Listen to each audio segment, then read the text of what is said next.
देखिए दोस्तों, आज हम चर्चा करेंगे ब्रह्मपुत्र नदी तंत्र और इसके बारे में डिटेल से अध्ययन करेंगे।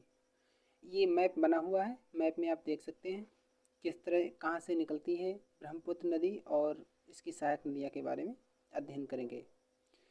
तो बात करते हैं कि ब्रह्मपुत्र नदी यहाँ है, चीन में स्थित है मानसरोवर झील। और मानसरोवर झील की एक और पास में झील है जिसका नाम है चेमा युंगडुंग ग्लेशियर। यानी मानसरोवर झील में एक ग्लेशियर है जिसका नाम है चेमा युंगडुंग ग्लेशियर से निकलती है और ये 3 देशों में बहने वाली नदी है। ब्रह्मपुत्र नदी जो है वो 3 देशों में बहती है, यानी चीन तिब्बत से निकलती है, भारत में प्रवेश करती है और भारत के बाद में जो है बांग्लादेश में बहते हुए बंगाल की खाड़ी में मिल जाती है। तो अब हम बात करते हैं या इसे जो है चीन में किस नाम से जाना जाता है और भारत के किस राज्य में किस नाम से जाना जाता है। तो जब ये चीन में तिब्बत में निकलती है तो यहाँ इसे यालुंग जंगपो या सांगपो के नाम से जानते हैं। और आगे बहती हुई ये नदी जब अरुणाचल प्रदेश में प्रवेश करती है तो यहाँ इसे दिबांग नदी के नाम से जानते हैं। किस नाम से जानते हैं? दिहांग। दिहांग, ये दिबांग अलग है, ये नदी सहायक नदी है। इसकी नाम से यहाँ पर जो है इसे दिहांग के नाम से जानते हैं। ये देखो लिखा हुआ है दिहांग नदी। लेकिन जब असम में प्रवेश करती है तब इसे नदी को ब्रह्मपुत्र नदी के नाम से जाना जाता है।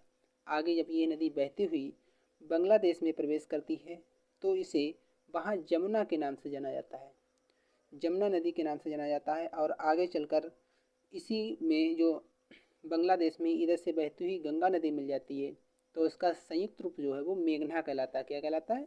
मेघना। तो सॉरी, इसका संयुक्त रूप पद्मा कहलाता है। क्या कहलाता है? पद्मा कहलाता है। लेकिन आगे चलकर ये बराक नदी इसमें मिलती है तो अब 3 नदियाँ बन गई। एक कौन सी? ब्रह्मपुत्र नदी, गंगा नदी, और एक आती है कौन सी? बराक नदी। तो इनका तीनों का संयुक्त रूप जो है वो मेघना कहलाएगा। इसकी कुल लंबाई जो है वो 2900 किलोमीटर है। कितनी? 2900 किलोमीटर। लेकिन भारत में इसकी लंबाई 916 किलोमीटर है। अब हम बात करेंगे इनकी सहायक नदियों के। इसके आप मैप में भी देख सकते हैं, ये नदियाँ इसकी इधर से हैं मिली हुई और एक ये हैं। इनकी पीडीएफ जो भी है इधर सब छपी हुई है। देखो, सबसे पहले हम बात करते हैं, जैसे नदी है, नदी ये इधर से बहती हुई इधर के लिए आ रही है तो हम इस तरह से खड़े होंगे तो इसका ये वाला दायां पार्ट रहेगा और ये वाला कौन सा रहेगा? बायां भाग। तो इधर से यानी सबसे पहले हम बात करेंगे तो दाईं ओर से बहनी सहायक नदियों की, जो दाईं ओर से नदियाँ मिल रही हैं उन नदियों पर चर्चा करेंगे।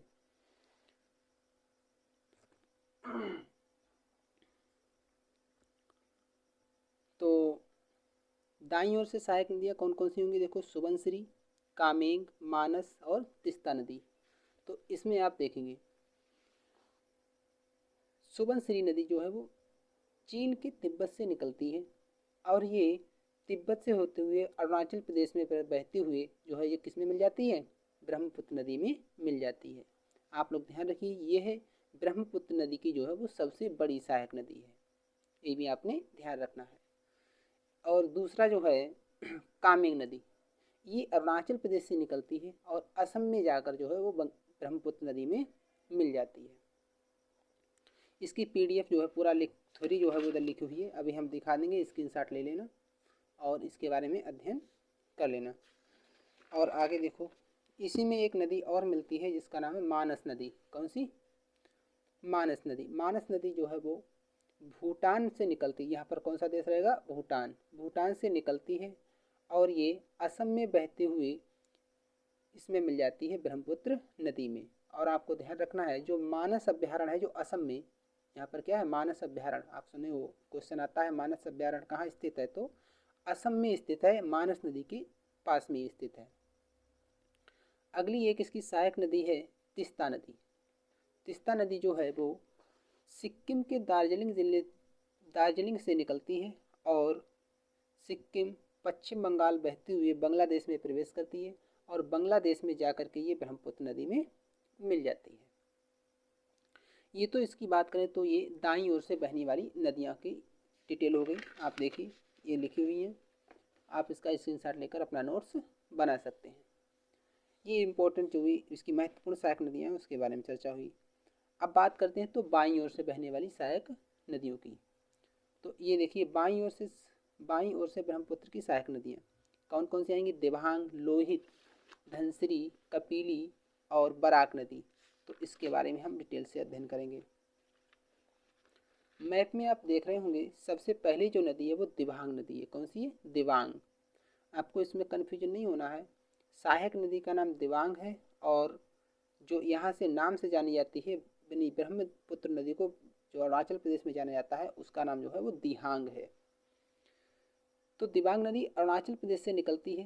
अरुणाचल प्रदेश में एक जगह है केया दर्रा, दर्रा जो है यहाँ पर केया दर्रे से निकलती है और आकर ब्रह्मपुत्र नदी में मिल जाती है। आपको ध्यान रखना है दिबांग नदी किस दर्रे से निकलती है, तो केया दर्रे से। दूसरे नंबर की जो नदी है वो है लोहित नदी। लोहित नदी को बात करें तो ये जो लोहित नदी को खूनी नदी के नाम से जाना जाता है। खूनी नदी से इसलिए जाना जाता है क्योंकि इसकी जो मिट्टी है वो लाल कलर की है, रेड कलर की है। और वो रेड भी कलर है वो किसके कारण है? आयरन ऑक्साइड के कारण। ये भी आपने ध्यान रखना है। ये चीन से निकलती है, निकलने के बाद भारत के अरुणाचल प्रदेश में प्रवेश करती है और ब्रह्मपुत्र नदी में मिल जाती है। देखिए इसका नोट्स देखिए। लोहित नदी चीन के तिब्बत से निकलकर भारत के अरुणाचल प्रदेश में बहते हुए असम में जाकर ब्रह्मपुत्र नदी में मिल जाती है। इसकी मिट्टी जो है आयरन ऑक्साइड के कारण, लाल होने के कारण इसे खूनी नदी कहा जाता है। ये भी आपको ध्यान रखना है। अगली नदी है धनसिरी नदी। कौन सी? धनसिरी। धनसिरी नदी जो है वो नागालैंड से निकलती है। कहाँ से निकलती है? नागालैंड से। नागालैंड से निकलती है और जाकर के जो है असम में जाकर के ब्रह्मपुत्र नदी में मिल जाती है।